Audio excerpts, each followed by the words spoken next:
దేవునికి వందనములు. ప్రియమైన దేవుని బిడ్డలారా, కింగ్డమ్ గాస్పెల్ మినిస్ట్రీస్ ప్రభు పేరిట మీ అందరికీ శుభాభివందనములు.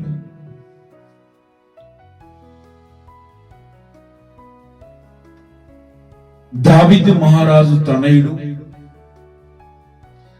సొలొమోను రాజు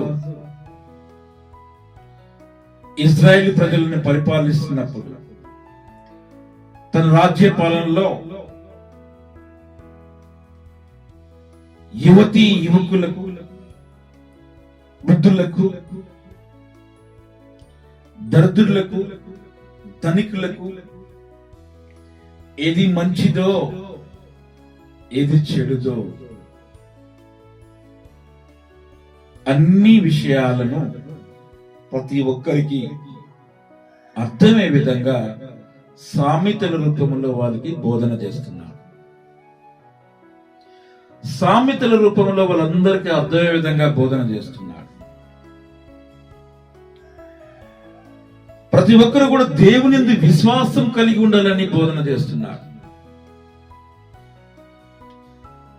భక్తిహీనుల గురించి, వాళ్ళ గురించి, మూర్ఖుల గురించి, జ్ఞానము గల వాళ్ళ గురించి, వినయము గల వాళ్ళ గురించి చక్కటి సామెతల రూపంలో అర్థమయ్యే విధంగా బోధన చేస్తున్నాడు. నీతిమంతులు, యథార్థవంతులు, నిజాయితీ గల వాళ్ళు, వారి ఏవైతే వాళ్ళ జీవన శైలి ఎలా ఉంటది, వారు నీతిగా ఉంటే ఏ విధంగా జీవన శైలి ఉంటది, యథార్థవంతులు, నీతి గల వాళ్ళ గురించి, వాళ్ళు అనుసరించేటువంటి విధానం గురించి ప్రతి విషయాన్ని స్పష్టంగా అర్థమయ్యే విధంగా సామెతల రూపంలో అందరికీ అర్థమయ్యే విధంగా మాకు బోధన చేస్తా ఉన్నారు. ప్రియమైన దేవుని బిడ్డలారా, సామెతలు 11వ అధ్యాయము 2వ వచనంలో ఏముందంటే, అహంకారము ఎంబడి అవమానము వచ్చును, వినయము గల వారి యొద్ద జ్ఞానమున్నది. అహంకారము ఎంబడి అవమానము. అహంకారం అంటే ఎవరు? మూర్ఖులు. మూర్ఖులు వాళ్ళు చేయు పనులన్నిటి కూడా దేవునికి వ్యతిరేకమైనటువంటి పనులే, దేవునికి నచ్చే పనులు కాదు, దేవుని యందు విశ్వాసం ఉండే పనులు కాదు. ఆ పనులన్నీ కూడా దేవునికి వ్యతిరేకమైనటువంటి పనులు ఉంటాయి. కాబట్టి మూర్ఖుడు ఏ పని చేసినా అది అవమానానికే గురవుతుంటాయి, అది ముందుకు సాగదు, అవమానం పొందుతుంటాడు. అదే వినయము గలవాడు, జ్ఞానము వస్తుంది అంటే వినయమే గలవాడు దేవుని యందు విశ్వాసం కలిగి ఉండి, దేవుని యందు నమ్మకం కలిగి ఉండి, యథార్థమైనటువంటి జీవితం, నిజాయితీగా జీవిస్తాడు. కాబట్టి తను ఎక్కడైతే ఏది చేసినా కూడా ఆ పనులన్నీ కూడా జ్ఞానము కలిగి ఉంటాయి. దేవుడు జ్ఞానాన్ని ఇస్తాడు. ఆయన చేయి పనిలో దేవుడు నిండుగా దీవిస్తాడు. ప్రతి పని కూడా దేవుని నామములో విజయం సాధిస్తాడు. హల్లెలూయా, హల్లెలూయా, హల్లెలూయా. ప్రియమైన దేవుని బిడ్డలారా, మనం వినయము కలిగి ఉండి, దేవుని యందు నమ్మకం కలిగి ఉండి, విశ్వాసం కలిగి ఉంటే మనము జ్ఞానాన్ని పొందుతాం. జ్ఞానము ద్వారా మన చేయి పనులన్నీ కూడా దేవుడు దీవిస్తాను అంటున్నాడు. అలాగే సామెతలు 11వ అధ్యాయము 7వ వచనం నుంచి మరి 12వ వచనం వరకు, భక్తిహీనుడు చనిపోగా వాని ఆశ నిర్మలమగును, బాల్యుడులైన వారి ఆశ భంగమైపోవును. నీతిమంతుడు బాధ నుండి తప్పింపబడునో భక్తిహీనుడు బాధల పాలగును. భక్తిహీనుడు తన నోటి మాట చేత తన పొరుగు వారికి నాశనం తెప్పించును. తెలివి చేత నీతిమంతులు తప్పించుకొందురు. నీతిమంతులు వర్ధిల్లుట పట్టణమునకును సంతోషకరము. భక్తిహీనులు నశించినప్పుడు ఉత్సాహాన్ని పొచ్చును. యథార్థవంతుల దీవెన వలన పట్టణమునకు కీర్తి కలుగును. భక్తిహీనుల మాటలు దాన్ని బోర్ల ద్రోయను.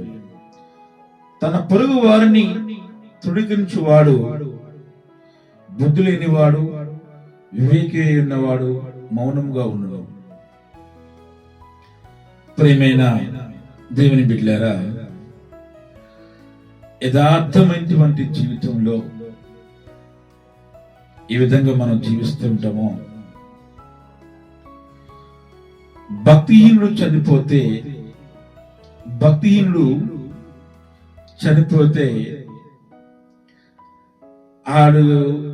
వాళ్ళు చేసేటువంటి క్రియలన్నీ కూడా అంతటితోటే ముగిసిపోతాయి. భక్తిహీనుడు చనిపోవడం వల్ల ఈ యొక్క సమాజానికి ఏమి ఉపయోగం ఏముండదు.